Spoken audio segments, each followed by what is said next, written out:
Pergiwo Pergiwati seri 48 Raden Harjuno. Teriak oleh Raden Harjuno dan lurah prajurit Sandi itu, Raden Jayadrata dan Raden Jayawikata yang berpasangan, dikerubut oleh para prajurit pilihan dari sayap pasukan lawan.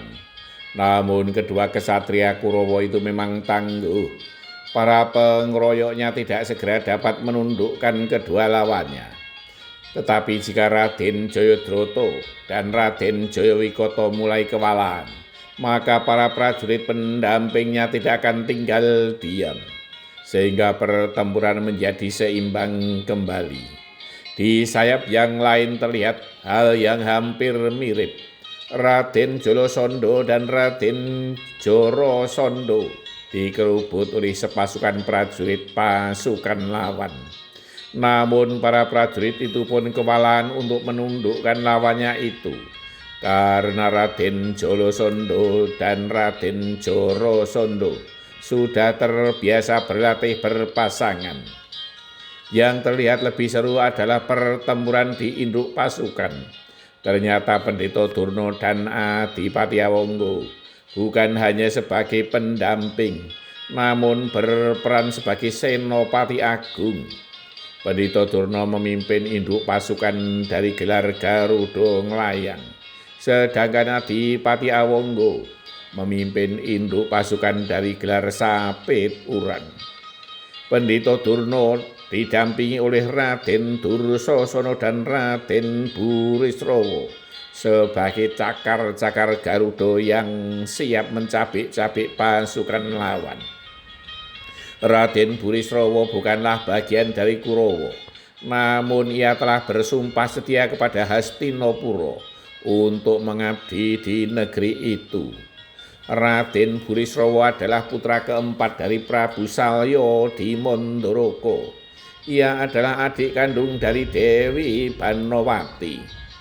Prabu Duryudana, Patiharya Sengkuni, Resi Krepa, dan yang belum terlibat dalam latihan perang itu menyaksikan latihan perang tersebut dengan bangga. Mereka merasa bahwa pasukan Hastinapura adalah pasukan yang sangat kuat. Jika pasukan ini sekarang menyerbu Amarta, pasti akan menang dalam waktu yang singkat, berkata Patiharya Sengkuni. Demikianlah paman, saut Prabu Duryudana. Kita belum tahu kekuatan Amarta, Dimas Patih, sela Resi Krepa. Amarta adalah negeri yang kecil, tak mungkin bisa menghimpun pasukan yang banyak dan kuat, dalih Patiharya Sengkuni. Resi Krepa tidak menjawab, namun hanya mengangguk-angguk kecil. Raden Harjuno tidak ingin menyaksikan gladi perang tersebut sampai rampung.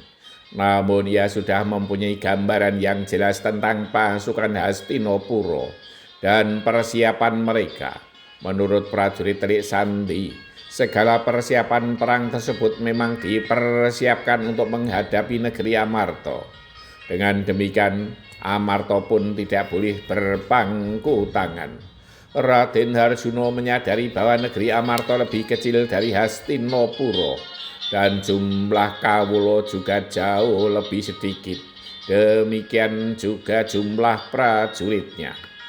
Marilah paman, kita tinggalkan tempat ini. Kita segera kembali, ajak Raden Harjuno. Baiklah Raden, hari memang sudah menjelang petang, saut lurah prajurit itu. Latihan itu pasti akan berlangsung beberapa hari lagi. Apakah besok kita akan ke sini lagi? Bertanya lurah prajurit itu. Tidak perlu paman, gambarannya sudah jelas bahwa Hastinapura menyiapkan pasukan yang kuat. Saya ingin segera kembali ke Amarta untuk menggembleng pasukan kita, dalih Raden Harjuno. Raden Harjuno dan lurah prajurit itu pun segera meninggalkan hutan larangan tempat para Kurawa dan pasukannya Hastinapura itu gladi perang. Pasukan Hastinapura pasti masih akan berlatih untuk beberapa hari lagi. karena banyak gelar perang yang mesti dipelajari. Ada beberapa gelar perang yang semestinya dikuasai oleh setiap prajurit. Gelar-gelar perang itu diantaranya adalah gelar perang di Rodometo, Glatik Nebo, Samudro Rob, Jurang Grawah, Wukir Jaladri, Cokro Buyo, Gedong Mingkep, Wulan Manunggal, dan masih banyak lagi bersambung.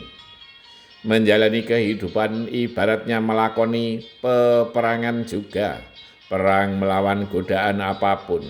Kita pun harus menggembleng diri agar tidak tunduk terhadap godaan yang menjerumuskan kita ke kesengsaraan.